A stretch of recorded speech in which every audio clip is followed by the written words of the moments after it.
Fíjese que estamos a pocos días de que se cumplan ya 2 años de la llegada del primer caso de SARS-CoV-2 que genera el COVID-19 a nuestro país. 2 años ya dentro de esta dinámica de pandemia. Si usted me pregunta qué ha cambiado para bien, bueno, yo le diría que la ciencia médica.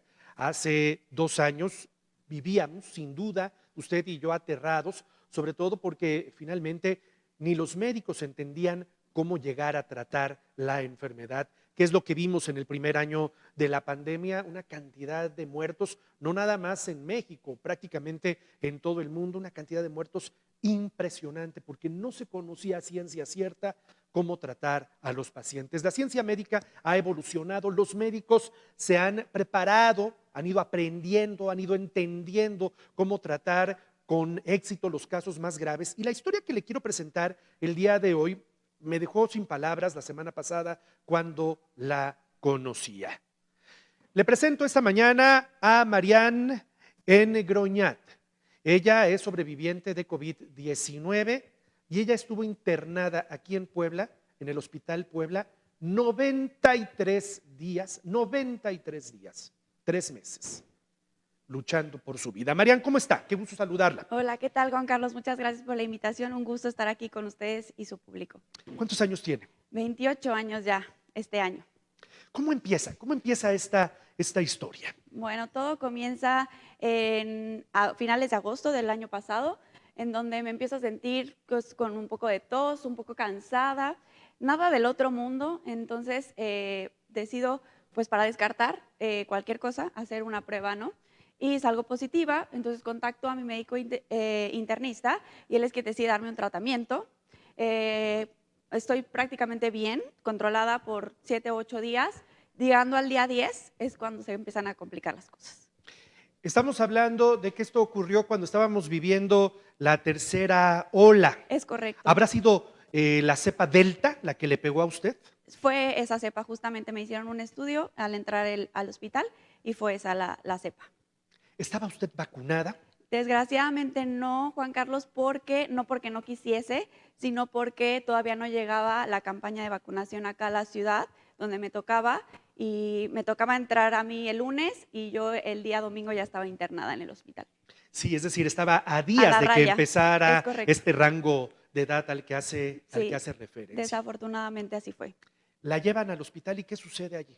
Bueno, pues llegando al hospital, entró al área de choque, que es el triaje de urgencias, en donde pues vuelven a hacer prueba para confirmar que sea positiva, me hacen una tomografía, me empiezan a medicar, a poner cánulas, sondas, etcétera, y pues me suben a piso, ¿no? Para que ya me quede ahí.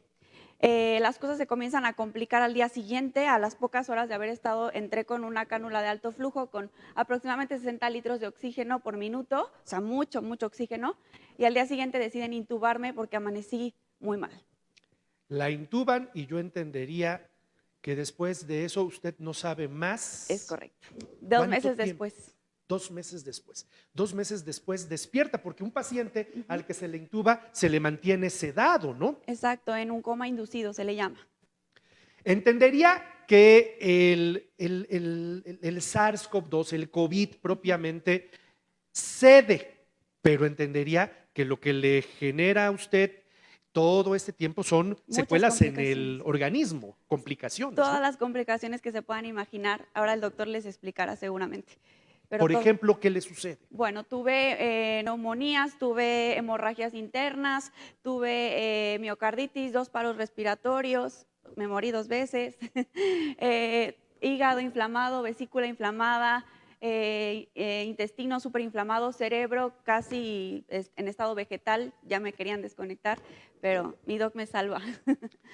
Justamente lo tenemos también en la línea, a él a la distancia. Saludo esta mañana al doctor Alfredo Mendoza Bañuelos, médico intensivista allá en el Hospital Puebla. Doctor, gracias por tomarnos la comunicación. Yo entendería finalmente que algo de lo que se ha aprendido a lo largo de estos 2 años es que el COVID se debe atender, y en función de lo que nos decía Marianne, de manera multidisciplinaria. No es únicamente una especialidad la que hoy pueda llegar a atender a un paciente enfermo de COVID y con esa condición de gravedad. Sí, es correcto. Cuando Marian llegó, inmediatamente varios especialistas y bajo las facilidades del Hospital Puebla nos pusimos en marcha para atenderla. No solamente nosotros como terapia intensiva, sino también cardiología intervencionista, lo que es cirugía de tórax, hematólogos, fisioterapeutas cuando empezó su momento, infectólogos, o sea, fue realmente un trabajo en equipo muy bueno. Afortunadamente, en estos casos, Mariana es una de las pacientes en México, de las más jóvenes, inclusive de las que más tiempo ha estado bajo una membrana extracorpórea que es el ECMO y ha sobrevivido. Es un trabajo multidisciplinario. Muchas veces se habla que para llegar a esta condición de complicación que presentó Marianne, tendría que haber comorbilidades, las famosas comorbilidades. ¿Marianne las tenía, doctor? No, no las tenía. De hecho, estábamos lucubrando, estábamos tratando de diagnosticar algo, porque realmente el COVID fue muy agresivo con ella y la respuesta inflamatoria que ella levantó, que es la siguiente etapa del COVID. Yo digo que el COVID es como un futbolista que entra a la cancha, da una patada y después se va corriendo. Pero el problema en el otro jugador es que le duele, está inflamado. Eso es lo que le pasó a Marian. Marian estuvo luchando contra la inflamación y esto es lo que la puso realmente en un estado de mucha gravedad y de peligro de su vida. ¿En qué momento ustedes toman la determinación de intubarla, doctor? Bueno, desde que llegó ella llegó en muy malas condiciones. Nuestros índices o nuestros marcadores que nosotros realizamos, nuestra exploración física, ya nos decía que no tenía buen pronóstico. Decidimos darle unas 12 horas prácticamente, porque esto fue en la noche. Yo fui el que la recibió. Y en la mañana, junto con el equipo de neumología, con el doctor Bringas, se decide que definitivamente el dispositivo que habíamos iniciado ya estaba llegando al 100% y lo siguiente era la intubación endotraqueal. Y ya desde ahí empezamos a pensar en ECMO.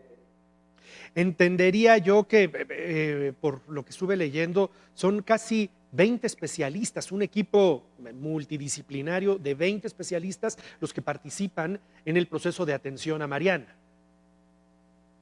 Sí, totalmente. Aquí cada especialista es experto en su área. Y en este caso y en muchos casos que llegan al Puebla, eso hacemos. Las mejores personas que trabajen en su área son a las que estamos llamando, a las que estamos conjuntando para realmente ofrecerle al paciente pues la mejor atención y con los mejores recursos y sin escatimar nada. Es un trabajo en equipo. Actualmente, quien quiera comerse todos los casos de forma individual, definitivamente se puede quedar muy corto. ¿Cuándo determinan ustedes, lo voy a decir de esta manera, despertarla, es decir, el proceso de extubación, y cuándo determinan ustedes despertarla, doctor? Bueno, para el destete de la sedación y de la narcosis se deben de cumplir varios criterios. Entre estos criterios, en general son muchos, es la estabilidad hemodinámica. Aquí con Marianne, ella no tenía estabilidad hemodinámica, sin embargo, tenía el ECMO. Quiero recalcar que cuando se decidió despertarla, ella todavía estaba conectada a esta máquina. Ella cuando despertó, estaba conectada con una manguera, un tubo, una canalización a nivel de la yugular y en la femoral. Ella estaba dependiente de este equipo.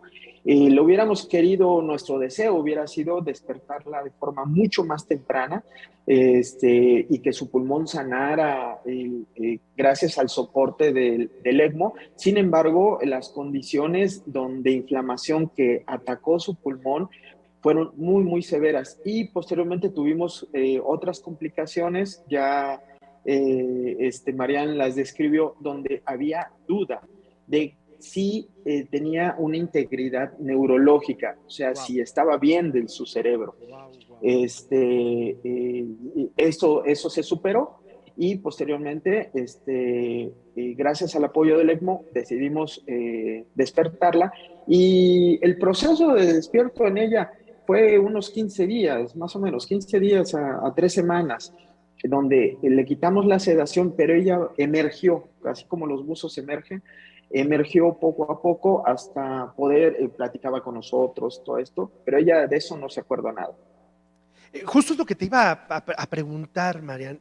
¿Te das cuenta cuando despiertas qué me pasó, qué me está pasando, qué sucede? Fue muy duro, la verdad, muy confuso. Yo despierto una noche, o sea, lo primero que recuerdo era despertar una noche y ver a lo lejos un pasillo blanco con gente toda vestida como astronautas y pues decía yo, ¿dónde estoy? ¿No? Estaba muy confundida.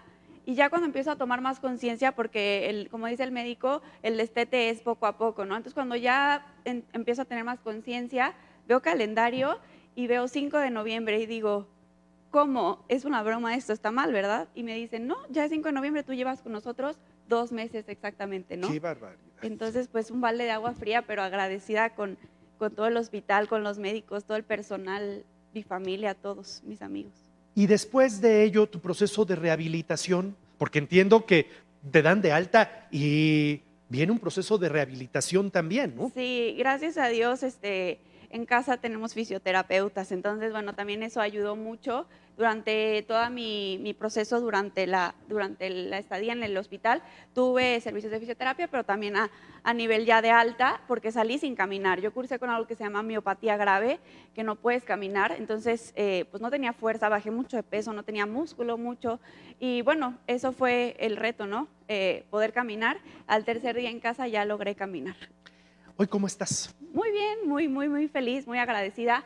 Algo tengo que hacer en esta vida, así que pues muy, muy agradecida por poder contar mi testimonio y hacer conciencia con la comunidad sobre la importancia de vacunarnos. Doctor Alfredo Mendoza Bañuelos, a usted, al equipo, a muchos integrantes del equipo, un servidor de manera personal los conoce desde hace muchísimos años.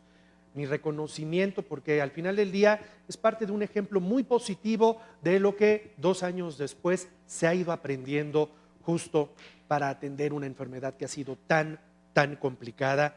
Le agradezco mucho la conversación, doctor, a usted, a ti, Marian, por compartir tu testimonio y que sigan viniendo casos de éxito, de aprendizaje, que se traduzcan justamente en casos de éxito. Gracias, doctor. Gracias, muy amables, y hay que tomar en cuenta, esto no es un juego, todavía no ha terminado y hay que vacunarse. Así es, efectivamente. Marian, muchas gracias. Gracias.